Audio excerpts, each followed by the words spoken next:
En cada rincón del planeta, desde las profundidades de la Tierra hasta las islas más remotas, las huellas del pasado parecen mostrar una verdad que aún no comprendemos. Gigantes que habitaron la isla de Pascua, civilizaciones que florecieron y desaparecieron sin explicación, esculturas que cayeron del cielo y culturas que dominaron la ingeniería hace miles de años. ¿Podría haber existido un conocimiento perdido que unía a pueblos distantes? Desde los valles sagrados de Asia hasta los megalitos de Sudamérica, los enigmas se multiplican, desafiando las certezas de la historia oficial. Quizás solo estamos viendo fragmentos de una historia mucho más antigua, una historia que el tiempo quiso enterrar, pero que aún late bajo la superficie, porque mientras más profundizamos en el pasado, más evidente se vuelve que algo o alguien estuvo aquí antes de nosotros.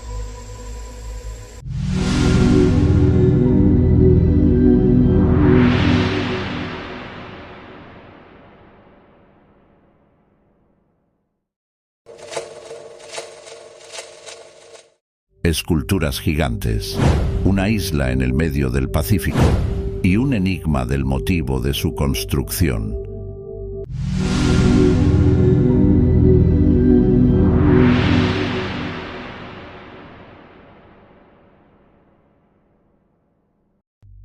En 1722, 3 barcos al mando del capitán holandés Jacob Roggeveen avistaron en el Pacífico, a 3.760 kilómetros de las costas de América del Sur, una isla baja y llana. Como ese día era domingo de Pascua, la bautizaron como Isla de Pascua. Cuando los holandeses desembarcaron, descubrieron que, pese a su remota localización, estaba habitada. Allí vivía un pueblo que hoy se llama Rapa Nui, por el nombre que sus miembros dieron a la isla, Rapa Nui. Pero lo que realmente dejó asombrados a los navegantes europeos fueron las enormes estatuas de piedra esparcidas por la costa y el interior de la isla, que ocupa una extensión de 171 kilómetros cuadrados. Estos gigantes, conocidos como moais, alcanzaban 10 metros de alto y 80 toneladas de peso, y se alzaban sobre grandes altares llamados au, realizados con losas de basalto. Los moais, cerca de 1000, tienen un estilo inconfundible. Comprenden una cabeza con 2 grandes orejas, los hombros y la parte superior de los brazos. En su rostro destaca una prominente nariz y algunos lucen extraños tocados de piedra.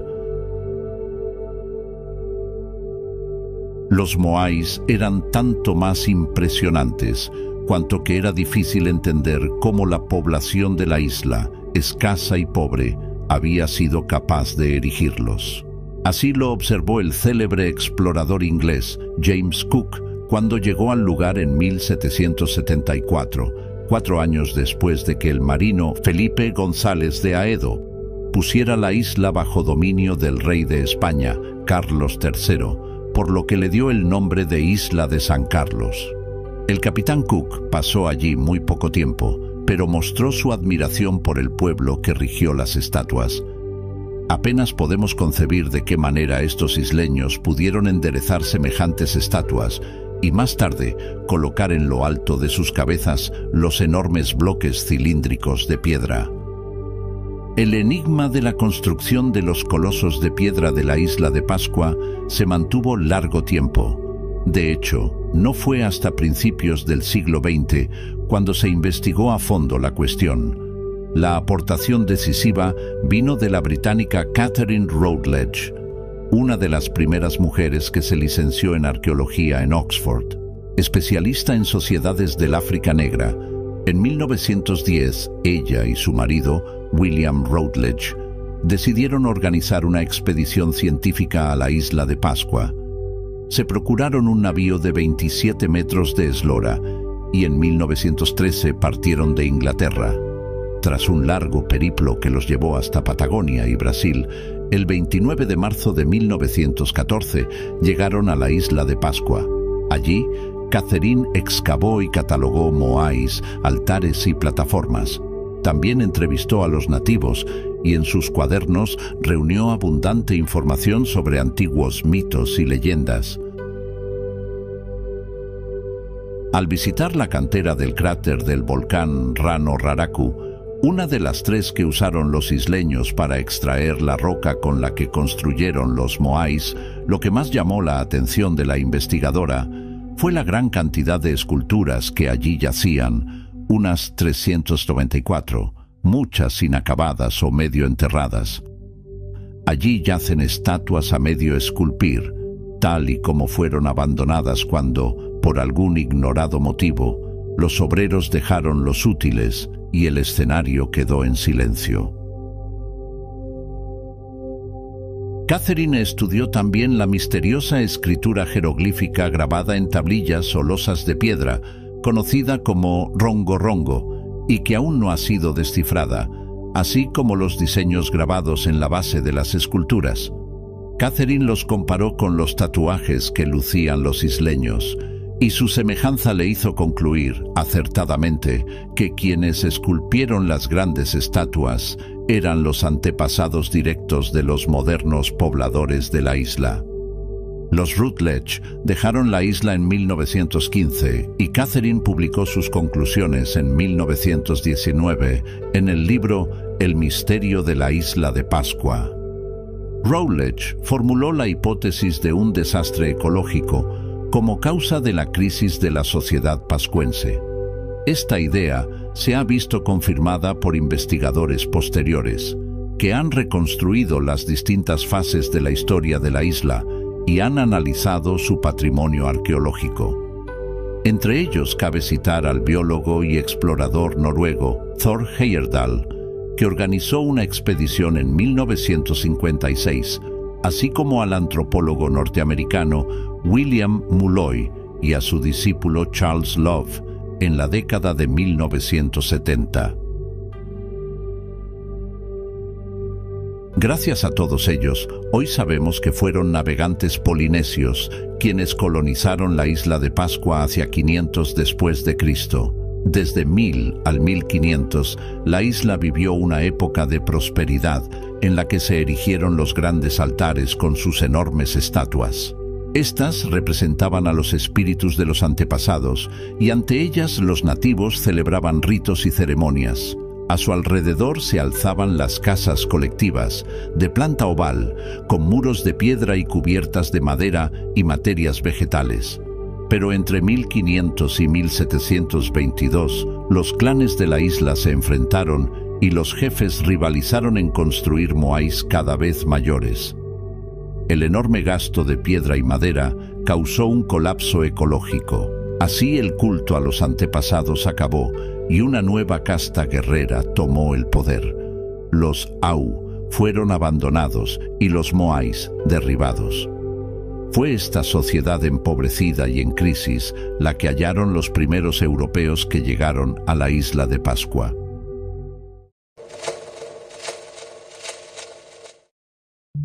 En lo profundo del Sahara, donde el viento susurra secretos ancestrales, se alzan los montes Air, un refugio de piedra que guarda la memoria de civilizaciones olvidadas. Entre sus grietas, sombras de jirafas gigantes emergen de la roca, testigos silenciosos de un pasado donde la arena no era dueña del paisaje. ¿Qué historias quedaron esculpidas en sus muros? ¿Qué enigmas ocultos esta tierra, donde la humanidad y el desierto han danzado por milenios? Acompáñanos en un viaje al corazón de un misterio arqueológico, donde las piedras hablan y el tiempo se detiene.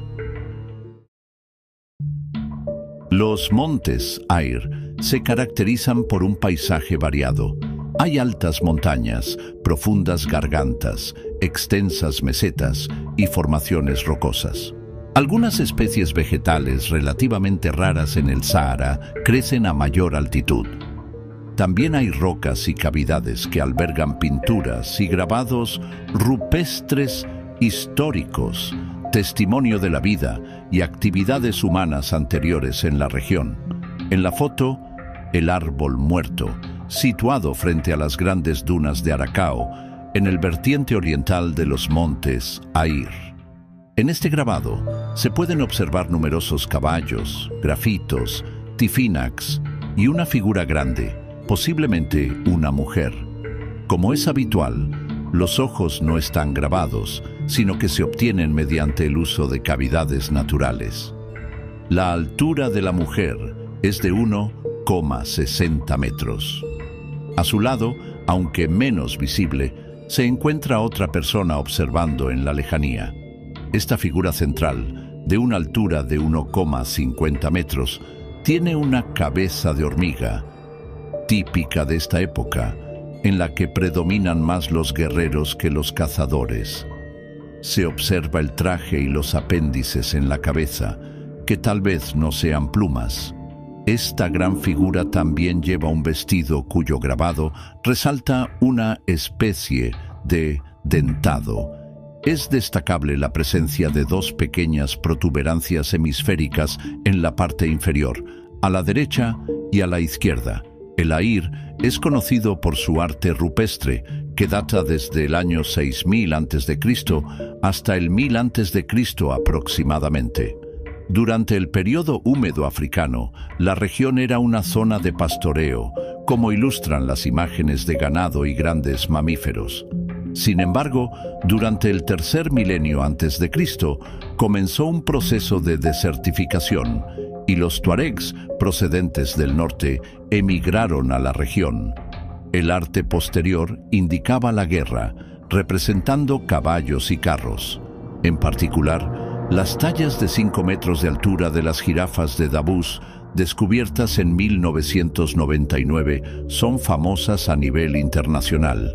El arte rupestre de la región es predominantemente talla en piedra, inicialmente con roca afilada, y a partir de alrededor de 1200 a.C. quizás con metal. En este ejemplo, a pesar de la debilidad del estilo del grabado, se trata de un documento de la época del caballo. Los guerreros en forma de diablo están equipados con lanzas y escudos. A la derecha se observa una bestia excepcional que recuerda a un león. Este individuo, de torso delgado y extremidades alargadas, exhibe una cabeza circular con dos prominentes apéndices en la parte superior, los cuales podrían representar un toque ritual, cuernos estilizados o incluso una forma simbólica desconocida. Su cuerpo está decorado con una serie de marcas geométricas, posiblemente un ornamento corporal o tatuajes. En cada mano sostiene lo que parecen ser objetos rituales o herramientas, sugiriendo un papel chamánico o de liderazgo dentro de su sociedad. Este tipo de petroglifos se asocia con el período de los cazadores-pastores, hace aproximadamente 6.000 a 4.000 años, una época en la que el Sahara aún albergaba pastizales y fauna abundante. La presencia de figuras antropomorfas con adornos y posturas ceremoniales refuerza la hipótesis de que estos grabados no eran meramente decorativos, sino que cumplían una función espiritual, mnemotécnica o incluso de transmisión de conocimiento. Aquí se puede observar la diferencia de estilo entre las 3 primeras jirafas a la derecha y las 2 anteriores, y finalmente la de la extrema izquierda. En esta muestra cabe preguntarse a qué corresponde la multiplicidad de formas de las cabezas, sobredimensionadas en relación con el cuerpo. Luego observe los individuos con pelaje bitriangular, los de pelaje recto y las cuyas piernas son visibles hasta la parte superior de los muslos. En esta ampliación del patrón del vientre de la jirafa se puede observar el uso combinado de punteado y trazo. El nivel de detalle en la textura del cuerpo sugiere una gran habilidad técnica, lo que refuerza la hipótesis de que estos grabados no solo tenían un propósito estético, sino que posiblemente estaban ligados a creencias religiosas, rituales de caza o sistemas de conocimiento transmitidos a través del tiempo. Aquí se puede ver a otros dos personajes con cabeza de hormiga en una posición de oración. En el medio hay un individuo hecho intencionalmente más pequeño y la escena completa retrata lo que podría ser un acto religioso. En estos grabados se representan diversos cuadrúpedos, pero el interés radica en las dos figuras del centro. La de la izquierda encajaría bien en un museo de arte moderno y no admite una explicación satisfactoria. La de la derecha podría estar sosteniendo un arco. A los hombres de la época de los caballos les gustaba tanto representarse que se podría hacer un inventario de sus diversas representaciones, que a menudo, de hecho, están acompañados por uno o más caballos. Las teorías sobre el origen y propósito de estas manifestaciones artísticas son tan diversas como fascinantes. Algunos arqueólogos sostienen que fueron representaciones de la vida cotidiana, escenas de caza y rituales religiosos que daban testimonio del vínculo espiritual entre los antiguos habitantes y su entorno. Otros aventuran hipótesis más enigmáticas, sugiriendo que estos grabados podrían ser registros de mitologías ancestrales o incluso mensajes de un conocimiento olvidado. La presencia de figuras humanoides con rasgos estilizados, a veces rodeadas de halos o formas abstractas, ha dado pie a interpretaciones simbólicas que se adentran en el terreno del misticismo. El macizo de Ayr, con su atmósfera sobrecogedora y su historia velada por el polvo del tiempo, sigue siendo un enigma para la ciencia y la imaginación humana. Mientras los investigadores continúan desentrañando los secretos de estas piedras que parecen hablar en un lenguaje ancestral, el viento sigue soplando entre sus riscos, arrastrando consigo los susurros de una civilización perdida. Quizás, en la quietud de la noche sahariana, cuando la luna ilumina las antiguas paredes grabadas, sea posible escuchar el eco de aquellos que alguna vez plasmaron su historia en la roca eterna.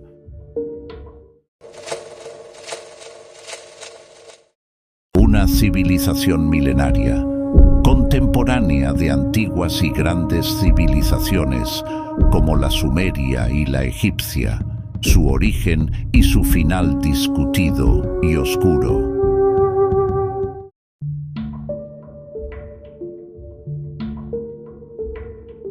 La próspera cultura del Valle del Indo fue contemporánea de las grandes civilizaciones de Mesopotamia y Egipto, y su desarrollo económico, tecnológico y cultural es comparable al de estas, más antiguas. Su origen y su final son discutidos y oscuros, algo a lo que sin duda contribuye al hecho de que su escritura no haya sido descifrada. Esta potente civilización, que puso en pie las primeras ciudades del subcontinente indio, probablemente surgió de la evolución de las comunidades agrícolas establecidas durante el Neolítico junto al río Indo y sus afluentes. Así, Harappa, que hacia 3500 a.C. era una pequeña aldea junto al río Ravi, evolucionó hasta convertirse 1000 años después en una gran ciudad que se extendía sobre 150 hectáreas. En tal cambio pudieron influir las relaciones con el mundo urbano de los sumerios en Mesopotamia, o quizás simplemente jugó un papel importante el comercio con esta zona, causa de un desarrollo económico que hizo necesarias las ciudades como núcleos de producción y de intercambio. Estas relaciones también pudieron suministrar un modelo de organización y quizá las técnicas de construcción que tanto en el Indo como en Mesopotamia descansaban en el empleo del ladrillo de barro. Sea cual sea su origen, lo cierto es que entre 2600 y 1700 a.C. floreció en el Valle del Indo una civilización técnicamente avanzada, basada en grandes ciudades que constituían el centro de un amplio territorio.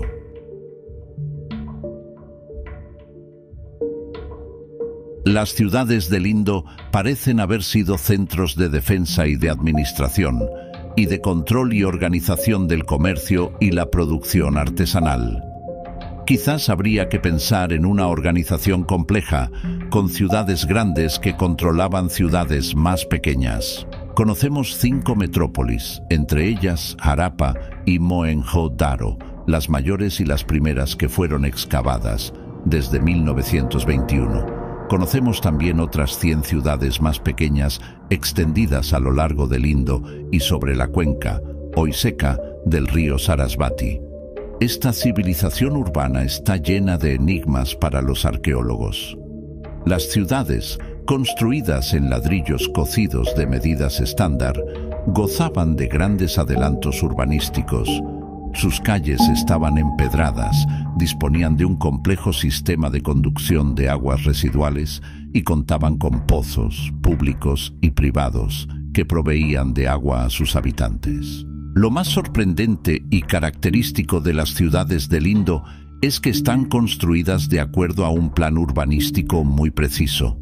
Suelen tener una ciudadela, frecuentemente rodeada de un recinto amurallado, que puede tener funciones defensivas, pero que también, como sucede en Harappa, sirve de defensa frente a las inundaciones del río junto al que se levantan. En estas ciudadelas se encuentran los mayores edificios, sin duda de uso público. No se han identificado grandes templos o construcciones que podamos interpretar como palacios, pero en la ciudadela de Mohenjo-Daro se ha encontrado un edificio consistente en una gran piscina rodeada de pequeños recintos aparentemente destinados a vestuarios, lo que recuerda los baños que aún forman parte de muchos templos hindúes. En esta construcción, conocida como Gran Baño, se ha visto un recinto de tipo religioso destinado a rituales en los que tendría gran importancia el aspecto de purificación, con la que el agua está íntimamente vinculada. De ahí que se hable de la influencia de la cultura del Indo en la introducción de este tipo de rituales en el hinduismo posterior. Sin embargo, no se ha encontrado el templo anejo a esta construcción. Quizás esté enterrado bajo el monumento budista construido sobre la antigua ciudadela, la estupa cuya existencia no ha permitido completar las excavaciones. Fuera de los muros de las ciudadelas, las construcciones se agrupan ordenadamente en recintos dedicados a diferentes usos. Los barrios destinados a viviendas se organizan en calles trazadas a cordel, ordenadas en grandes bloques, todos dotados de un pozo común y un sistema de cloacas. Cada zona de la ciudad estaba destinada a un tipo de actividad determinado, con barrios especializados que acogían los talleres de ceramistas, tejedores, talladores de sellos. Sus habitantes gozaban sin duda de cierta consideración social, estabilidad y bienestar, y las calles principales parecen haber estado bordeadas de tiendas. No hay barrios desordenados, lo que sugiere que las ciudades estaban regidas por un gobierno centralizado que se ocupaba, cuanto menos, de la planificación urbana y del mantenimiento de infraestructuras como el alcantarillado. Probablemente esta autoridad, cuyos rasgos desconocemos, controlaba la residencia en las ciudades, donde no podría instalarse cualquiera. Los agricultores que las proveían de su sustento debían de vivir en pequeñas poblaciones diseminadas por el territorio. En la parte más exterior de las ciudades, generalmente cerca del río, se encuentran grandes almacenes y graneros, construidos en filas ordenadas, divididos en varias cámaras y con un buen sistema de ventilación. Allí se debía de acumular los alimentos, los productos destinados al comercio y las mercancías importadas de otras ciudades del Indo o de Sumeria.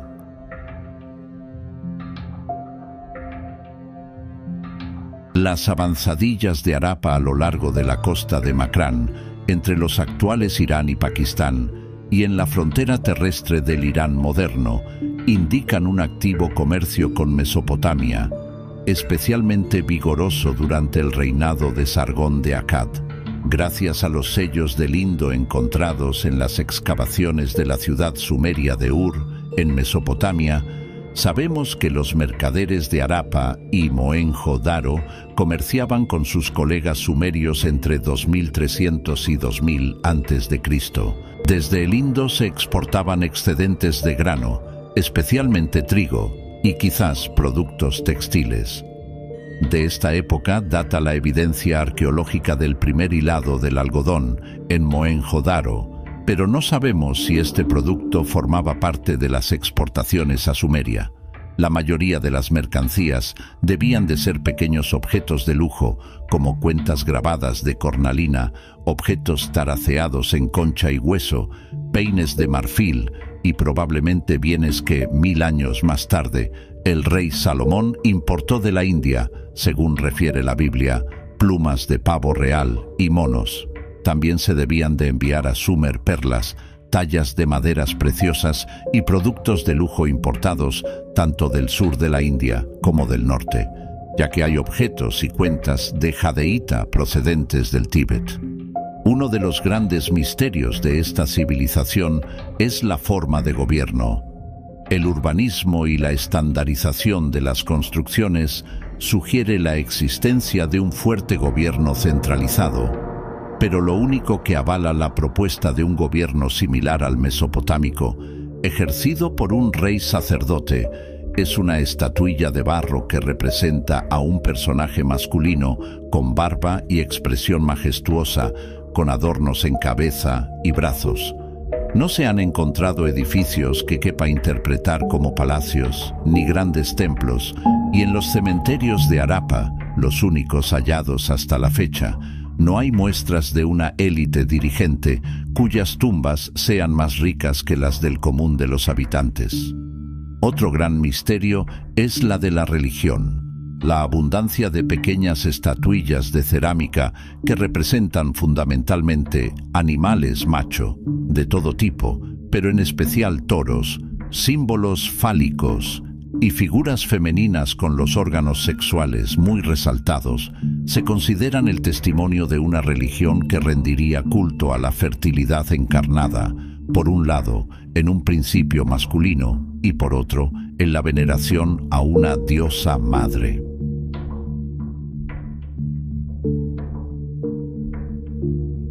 Uno de los más conocidos sellos de Mohenjo-Daro representa a una figura masculina, quizás un dios, con el falo erecto, sentada en posición del loto y con un tocado de cuernos de búfalo de agua, rodeada por animales macho, un tigre, un elefante, un rinoceronte, un búfalo de agua y un carnero.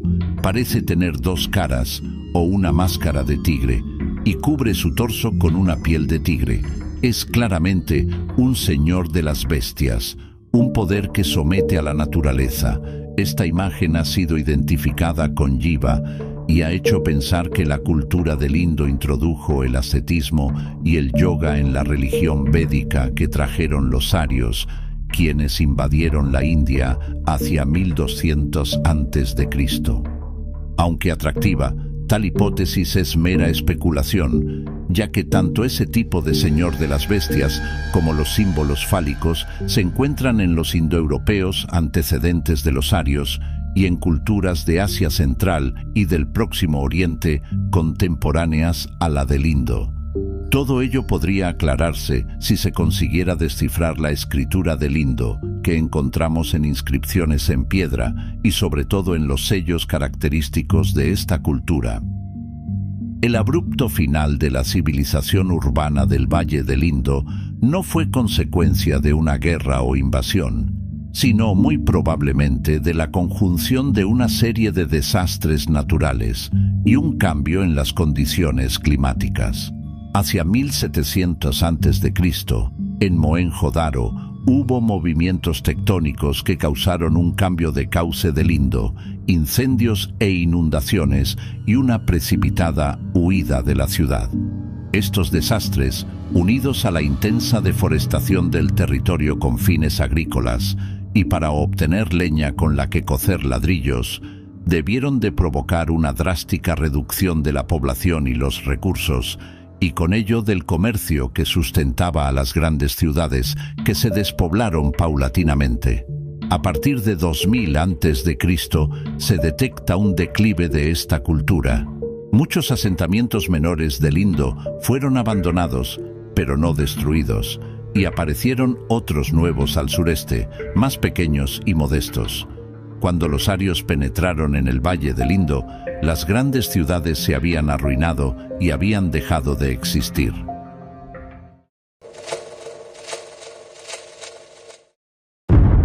En la década de 1930, una expedición alemana al Tíbet, financiada por el régimen del Tercer Reich, trajo a la luz uno de los artefactos más enigmáticos del siglo XX, una estatua de 1000 años de antigüedad, tallada en un raro meteorito y decorada con una esvástica en su torso. Este objeto, que conecta ciencia, religión y política, sigue generando fascinación y controversia.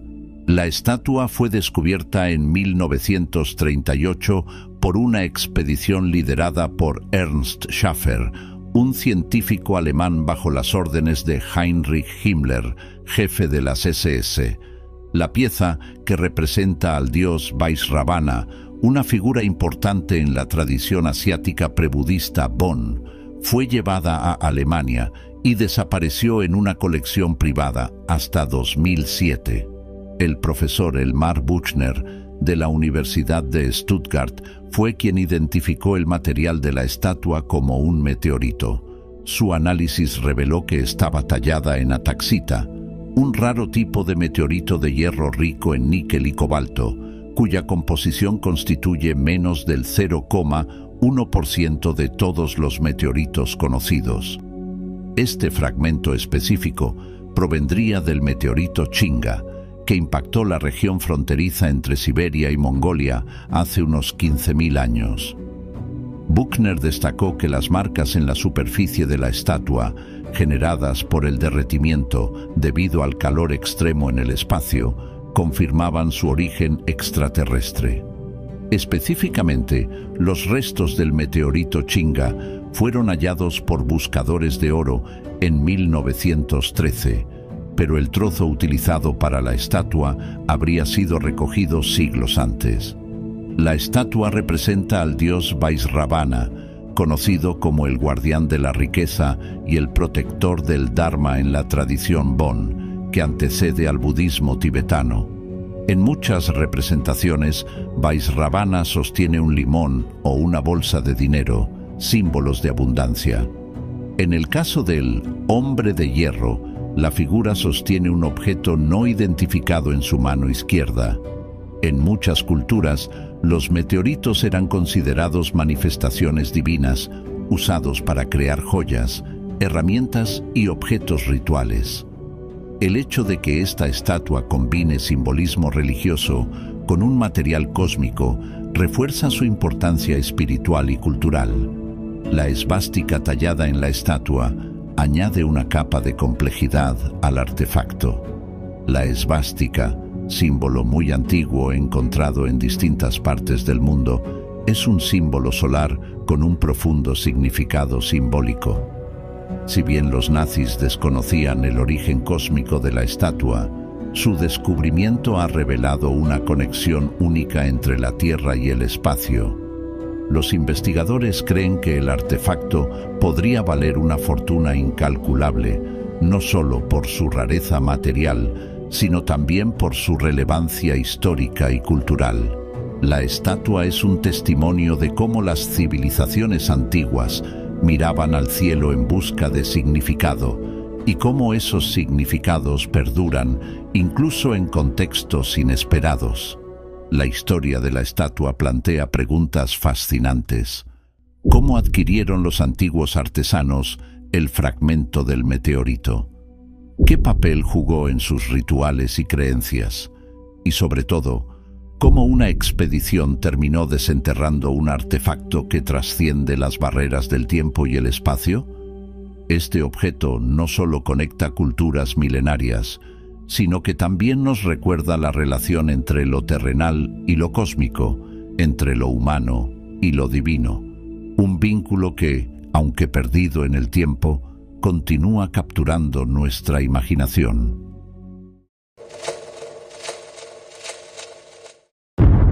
Desde la mítica Atlántida a la superpotencia que en otro tiempo fue la Grecia helenística, ha habido diversos ejemplos de civilizaciones ampliamente avanzadas que acabaron por desaparecer, dejando apenas unas pistas de lo que alguna vez lograron alcanzar.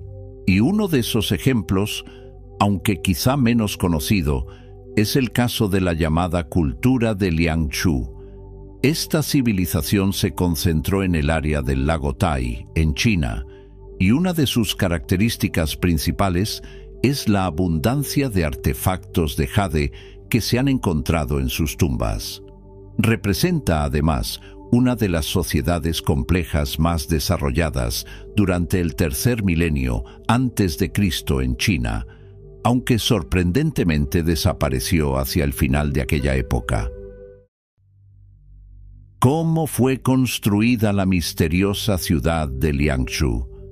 La grandiosa ciudad prohibida de Pekín deja boquiabiertos a sus visitantes con sus coloridos tejados y elaboradas tallas de madera, junto con sus altos muros de ladrillo rojo.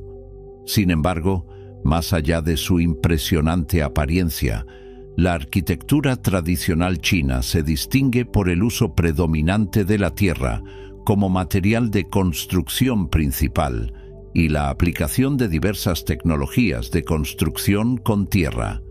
Desde tiempos prehistóricos, la arquitectura de tierra china, como las casas subterráneas y las casas de paredes de tierra mezcladas con materiales orgánicos y entramado de madera, ha evolucionado desde formas tempranas hasta formas maduras.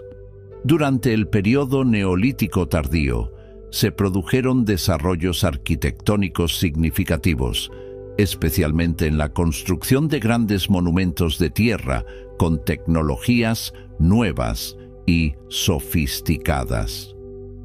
Recientes excavaciones arqueológicas en China han revelado que la construcción de la ciudad de Liangshu, declarada Patrimonio Cultural de la Humanidad por la UNESCO, y sus alrededores, fue una enorme empresa que requirió un nivel sin precedentes de innovaciones arquitectónicas, una inteligente planificación logística y una sofisticada organización del trabajo. Entre esos avances destaca la técnica de los bloques de arcilla envueltos en hierba, que fue esencial para consolidar las zonas húmedas y resbaladizas, lo que permitió a los constructores transformar las tierras bajas en áreas habitables. Los investigadores estiman que cada uno de estos bloques de arcilla, envueltos en hierba y apilados para construir palacios, protecciones de bancales, presas y otras estructuras de tierra, tardaba solo unos 5 minutos en ser preparado por 2 a 4 trabajadores. Los resultados también muestran que los bloques de arcilla de tamaño estándar tenían una relación hierba-tierra más óptima, lo que aumentaba la eficacia del drenaje de las estructuras construidas con bloques de arcilla y su resistencia a la intemperie en condiciones húmedas. Las estructuras de bloques de arcilla y los lechos de piedra eran construidos en su mayoría por grupos más pequeños, que se encargaban de las tareas de preparación, transporte y construcción. La movilización y división de la mano de obra durante estas actividades de construcción podían no seguir el clásico proceso descendente.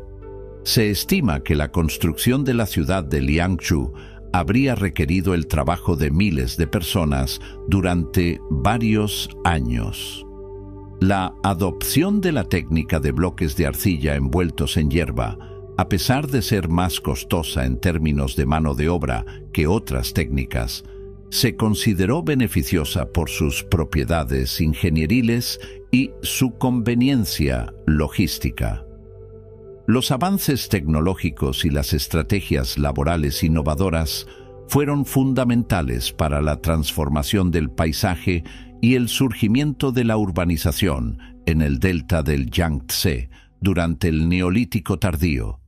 Los investigadores concluyen que la necesidad de aplicar diferentes tecnologías arquitectónicas, cada una de ellas limitada por la disponibilidad de recursos, la conveniencia del transporte o las propiedades intrínsecas de la ingeniería, en lugares de construcción situados en un entorno predominantemente acuático, impulsó una forma creativa de organización del trabajo.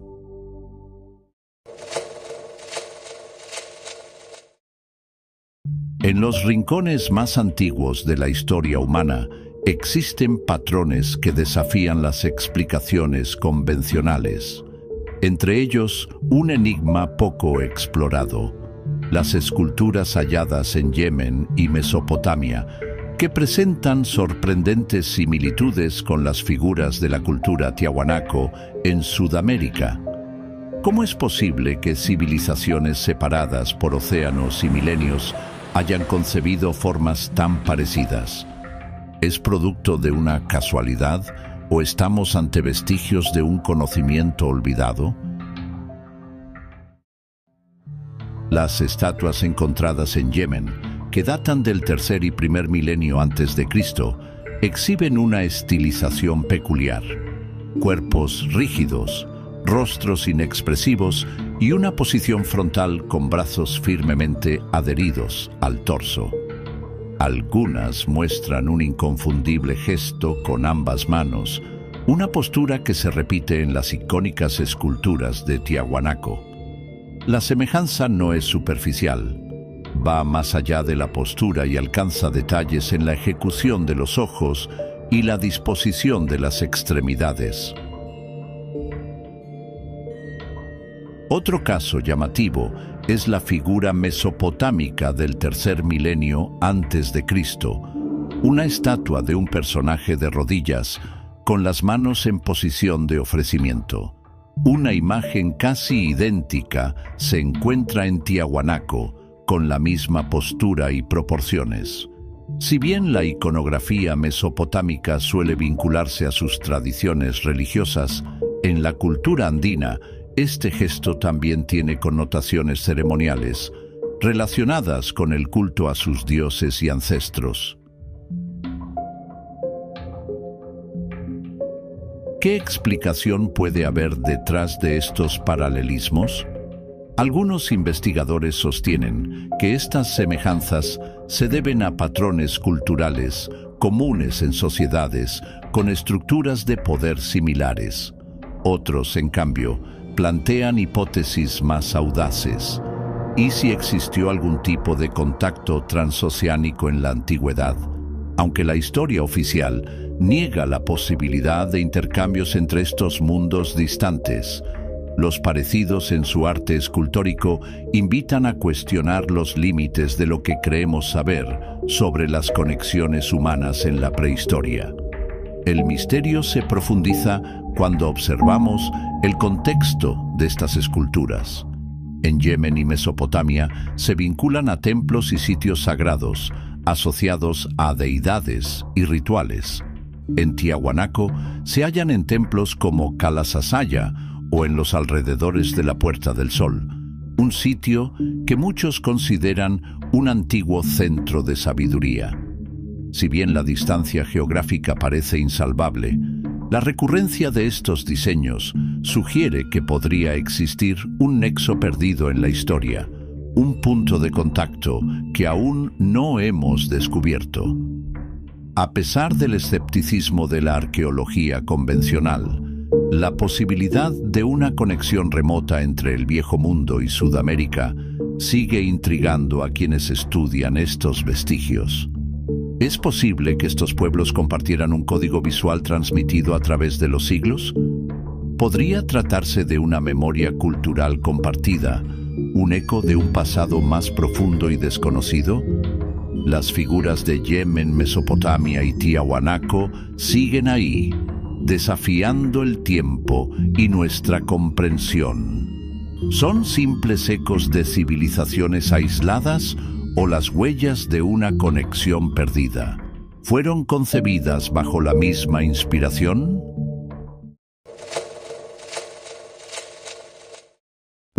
princesa del Nilo, un viaje épico a través del Mediterráneo y una conexión asombrosa entre Egipto y Escocia.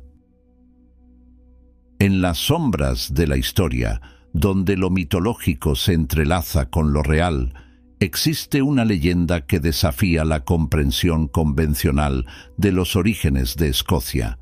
Nos lleva de las arenas doradas del antiguo Egipto a las verdes colinas de Escocia, uniendo dos culturas que, a primera vista, parecen no tener conexión alguna.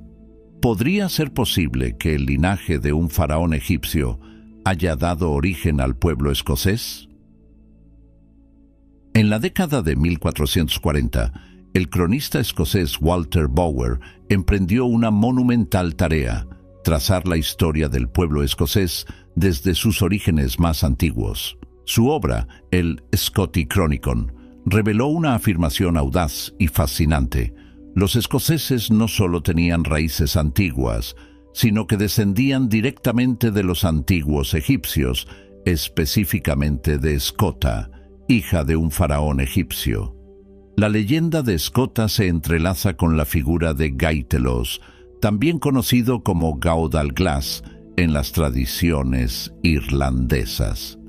Según cuenta la historia, Gaitelos vivió durante la época de Moisés y fue curado milagrosamente por él tras ser mordido por una serpiente. Moisés profetizó que sus descendientes encontrarían un refugio en una tierra libre de serpientes venenosas. Niul, uno de los nietos de Gaudalglas, fue invitado a Egipto como instructor por un faraón. En Egipto, Niul se casó con la hija del faraón, Scota. Sin embargo, su estancia en la tierra de los faraones no duraría mucho. Un faraón sucesor, hostil a los extranjeros, expulsó a Niul, Scota y su séquito.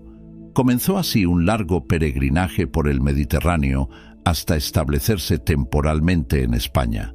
Durante el reinado de Miled, esposo de otra Escota, también hija de un faraón, la familia oyó hablar de una isla en el oeste que parecía cumplir con la profecía de Moisés, Irlanda.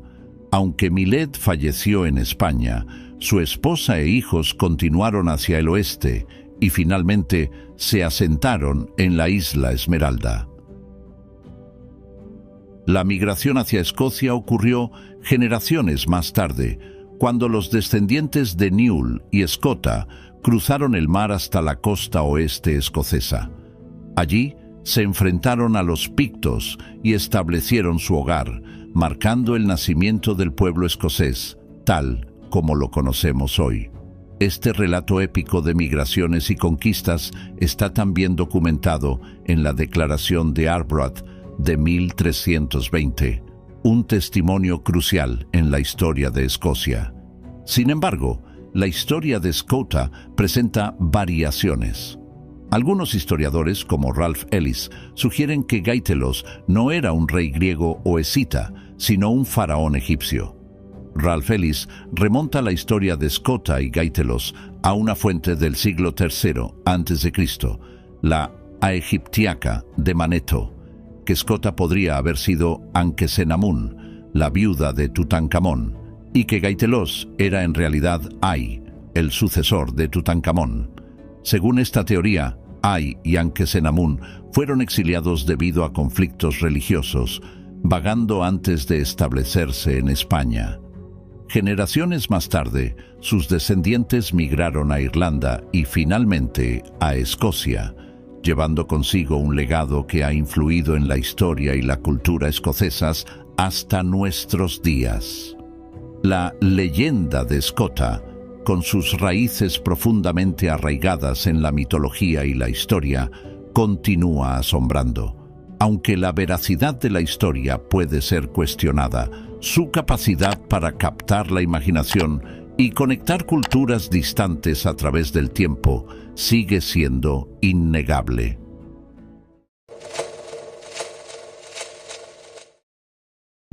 ¿Quiénes fueron los olmecas? ¿Cómo pudieron, hace más de 3000 años, erigir monumentos colosales y sentar las bases de las grandes civilizaciones que vendrían después. En lo profundo de la antigua Mesoamérica, entre selvas impenetrables y ríos serpenteantes, se erigió la primera gran civilización de la región, los olmecas. Como sombras del pasado, sus colosales cabezas de piedra aún vigilan silenciosamente, testigos de un pueblo cuyo verdadero nombre se ha perdido en el tiempo. Apareciendo alrededor del 1200 a.C. y desapareciendo misteriosamente hacia el 400 a.C., los olmecas dejaron un legado que moldearía a las civilizaciones venideras. Los mayas, los mexicas y muchas otras. De sus rituales y creencias surgieron los juegos de pelota, el cacao sagrado, los dioses híbridos entre hombres y bestias y un simbolismo religioso tan complejo que aún hoy desafía nuestra comprensión. Sin embargo, el enigma persiste. ¿Dónde nació realmente el estilo artístico olmeca? ¿Se originó en su corazón territorial o fue un fenómeno compartido con otras regiones como Chiapas y Oaxaca?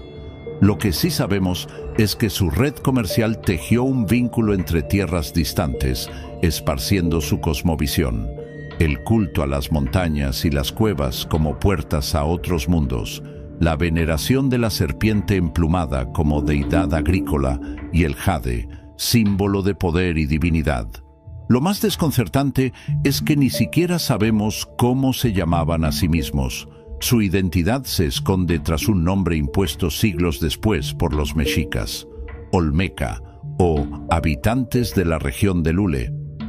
Sus registros simbólicos, tallados en piedra y codificados en sus esculturas, sugieren una compleja estructura religiosa, pero su significado exacto sigue envuelto en especulación.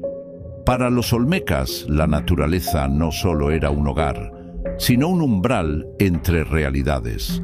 Las cuevas eran portales al inframundo, las montañas conectaban los tres planos del universo, y sus dioses, sin nombre, pero numerados por los arqueólogos, representaban la lluvia, la tierra y el maíz, la esencia misma de su existencia.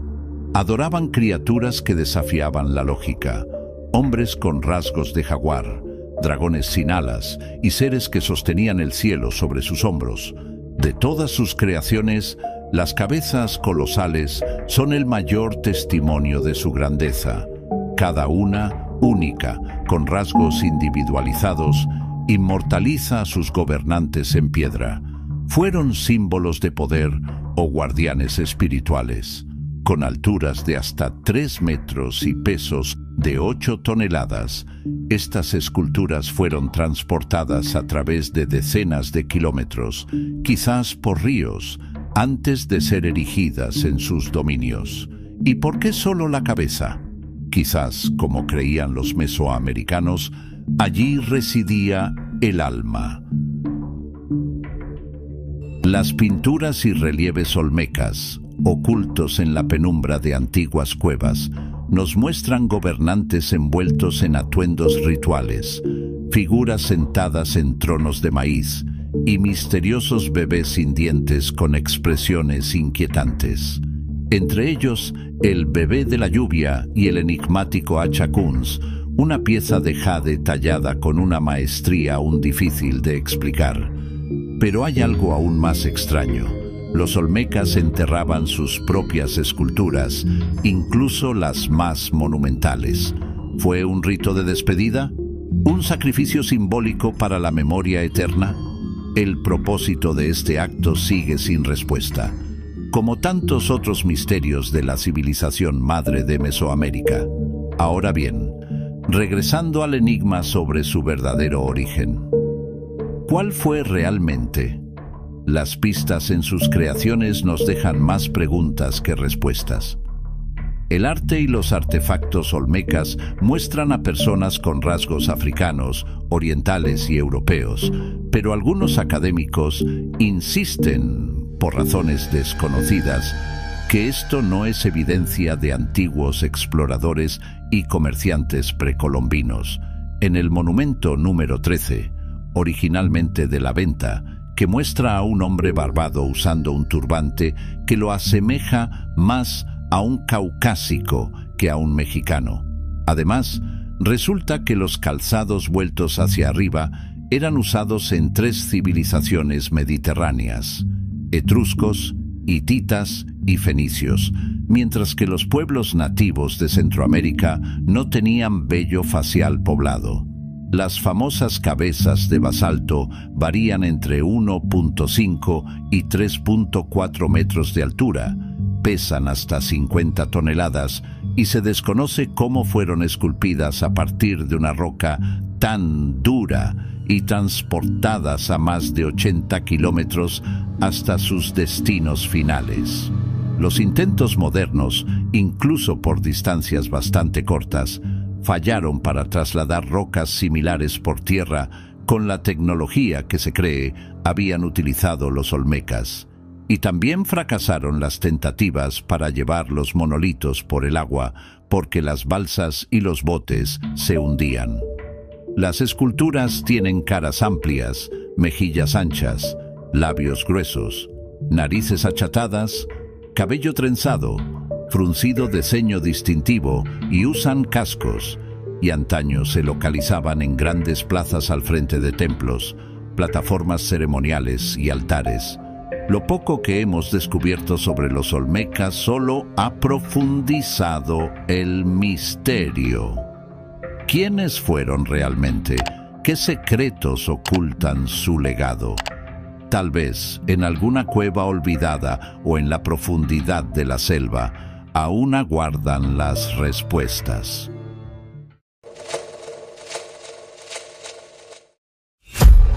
A Derinkuyu la rescató del olvido la casualidad, el mismo e imprevisible azar que ha acompañado otros grandes descubrimientos a lo largo de la historia.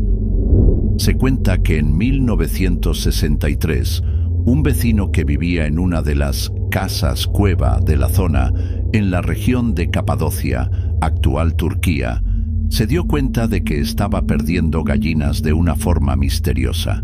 Se esfumaban tras colarse por una pequeña grieta abierta durante una reforma. Al indagar, descubrió que se colaban por un pasadizo que conectaba a su vez con otro corredor que enlazaba con una ciudad subterránea. Derinkuyu es una maravilla milenaria, una enorme metrópolis subterránea que, se calcula, podía acoger hasta 20.000 personas durante meses. Los expertos calculan que la también conocida como antigua ciudad de El Engubu se extiende a más de 85 metros bajo tierra, igual que un rascacielos con 18 niveles de galerías. Un tamaño extraordinario del que solo se puede conocer una parte. Suena a fantasía, pero Derinkuyu fue una realidad durante siglos. No es fácil fijar el origen de la metrópolis. Hacia el 370 a.C., el cronista y filósofo griego Jenofonte de Atenas parece aludir a ella en Anabasis, obra en la que habla de gente de Capadocia que vivía bajo tierra.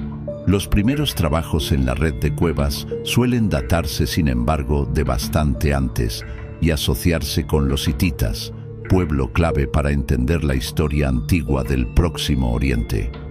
Expertos como Bertini creen que pudieron excavar los primeros niveles en la roca cuando fueron atacados por los frigios, hacia el 1200 a.C.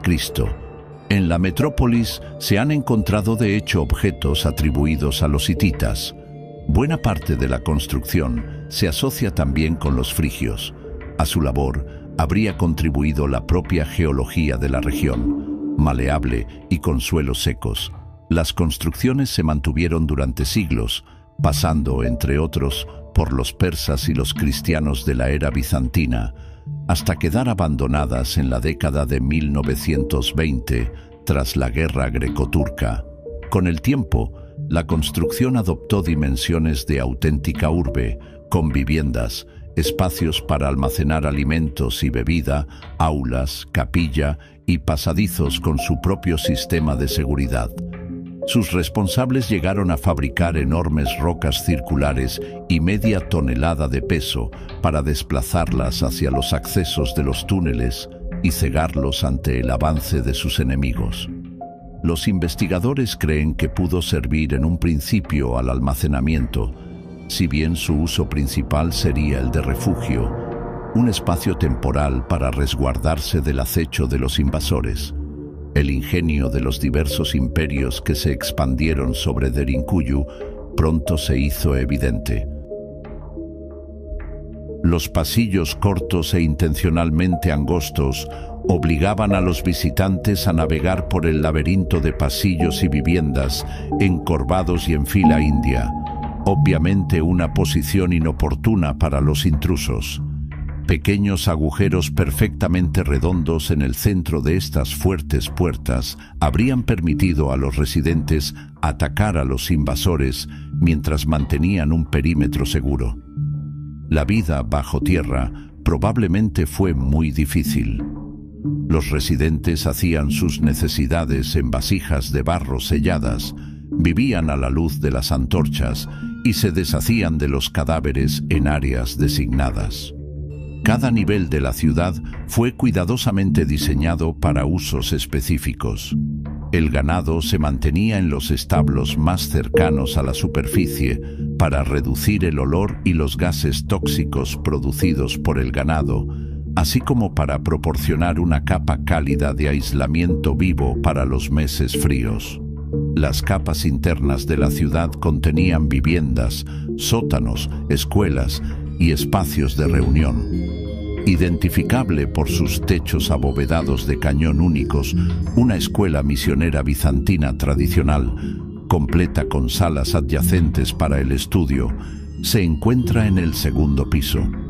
Según De Giorgi, la evidencia de la elaboración del vino se basa en la presencia de bodegas, cubas para prensar uvas y ánforas, tinajas altas de 2 asas y cuello estrecho. Estas habitaciones especializadas indican que los habitantes de Derinkuyu estaban preparados para pasar meses bajo la superficie. Pero lo más impresionante es un complejo sistema de ventilación y un pozo protegido que habría abastecido a toda la ciudad con aire fresco y agua limpia. De hecho, se cree que la construcción temprana de Derinkuyu se centró en estos 2 elementos esenciales: más de 50 pozos de ventilación que permitían el flujo de aire natural entre las muchas viviendas y pasillos de la ciudad, se distribuyeron por toda la ciudad para evitar un ataque potencialmente fatal a su suministro de aire.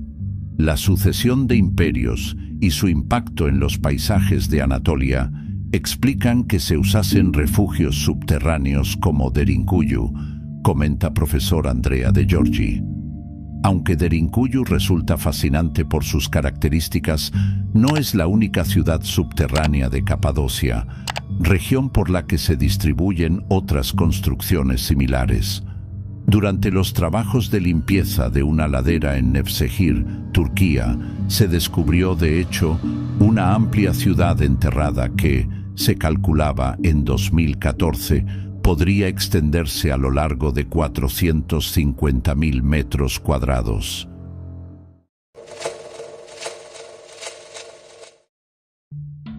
A lo largo de Sudamérica se alzan monumentos imposibles, construcciones megalíticas que parecen desafiar la lógica del tiempo y la historia. Bloques de cientos de toneladas, muros encajados con precisión milimétrica y templos que se orientan con los astros. Todo levantado en épocas donde, según la arqueología oficial, nada de esto debería haber sido posible. ¿Quiénes levantaron estas obras colosales? ¿Y cómo lograron hazañas que aún hoy nos resultan difíciles de comprender? En este viaje, recorreremos los misterios de las construcciones megalíticas que parece esconder secretos olvidados de la humanidad. En el altiplano boliviano, a más de 3.800 metros de altura, se levanta uno de los enigmas más desconcertantes de la arqueología andina: Pumapunku, la Puerta del Puma. Allí, enormes bloques de andesita y arenisca, algunos con más de 100 toneladas de peso, fueron desplazados y encajados con una precisión que desafía cualquier explicación sencilla. Lo más intrigante no es solo su tamaño, sino el nivel de detalle que presentan: cortes perfectos, ángulos rectilíneos y formas en H, que parecen haber sido fabricadas con instrumentos de alta tecnología. Estas piezas encajan entre sí con una exactitud milimétrica, como si se tratara de un gigantesco rompecabezas de piedra, y sin embargo, fueron construidas alrededor del 500 al 600 después de Cristo, por una cultura que no contaba con hierro ni acero. La pregunta inevitable surge: ¿qué tipo de herramientas usaron para trabajar la dura andesita con semejante precisión? ¿Cómo fue posible mover bloques colosales a través de un terreno irregular y depositarlos con tal exactitud? ¿Tienen realmente la edad que oficialmente se afirma? Algunos arqueólogos sugieren que se emplearon martillos de piedra y técnicas de abrasión. Otros creen que la explicación no se encuentra en la tecnología convencional, sino en conocimientos perdidos, quizás heredados de una tradición mucho más antigua de lo que la historia oficial reconoce. Pumapunku permanece como un testimonio enigmático, una obra que parece adelantada a su tiempo, como si los constructores hubieran tenido acceso a un conocimiento que hoy apenas podemos vislumbrar.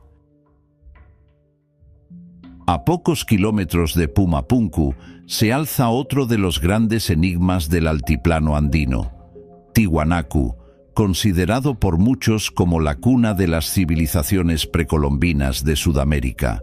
Entre sus ruinas destaca un monumento que parece contener secretos de un tiempo remoto: la Puerta del Sol. Tallada en un solo bloque de andesita, esta imponente estructura no solo sorprende por su tamaño, sino por la precisión de sus grabados.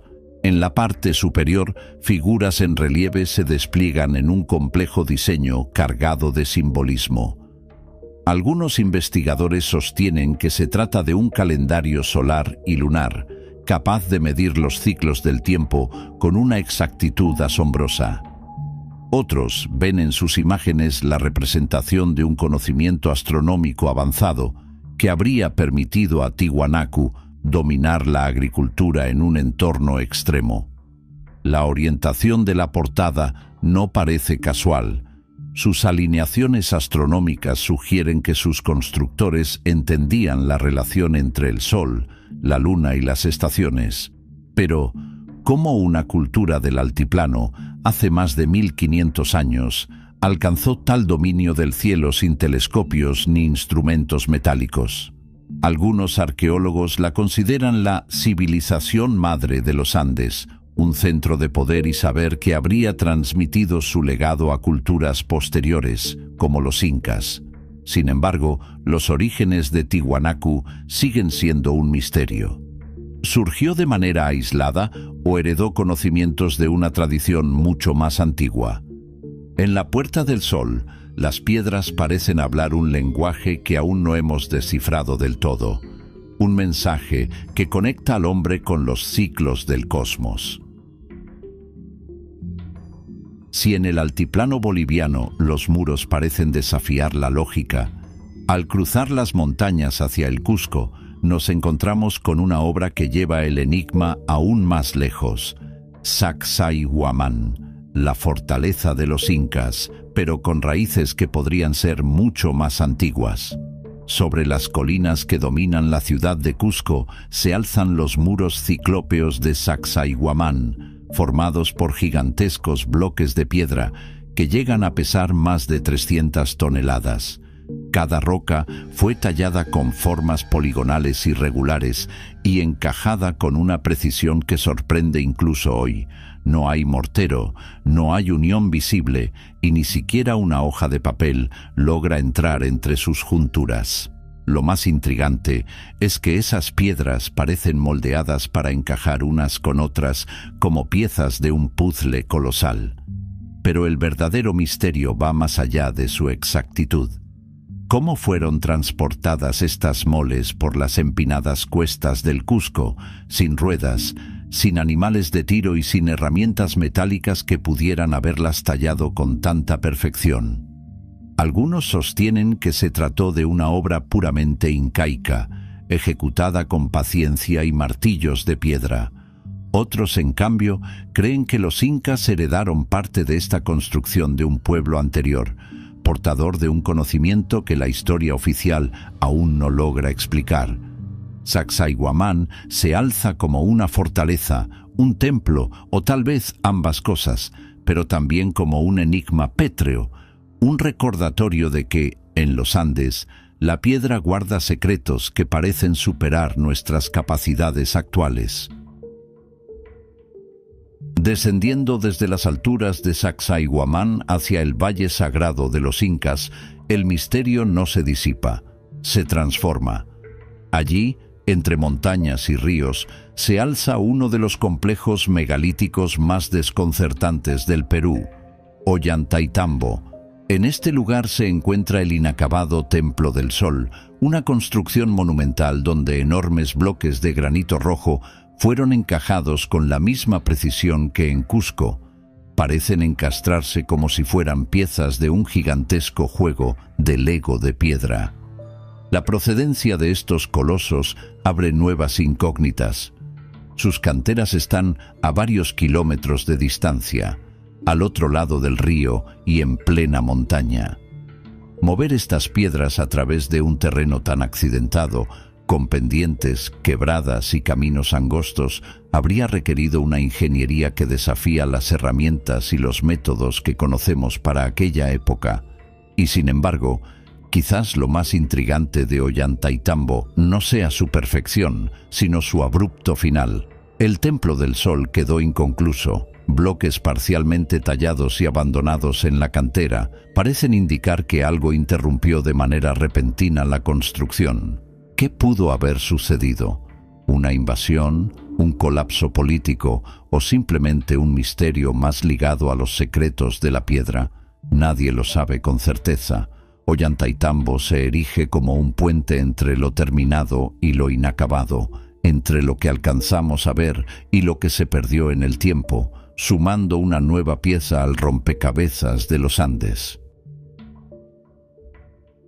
Si en Ollantaytambo la obra quedó inconclusa, en las montañas más altas del Cusco encontramos un santuario que parece haber alcanzado la perfección, Machu Picchu, la joya más enigmática del mundo andino.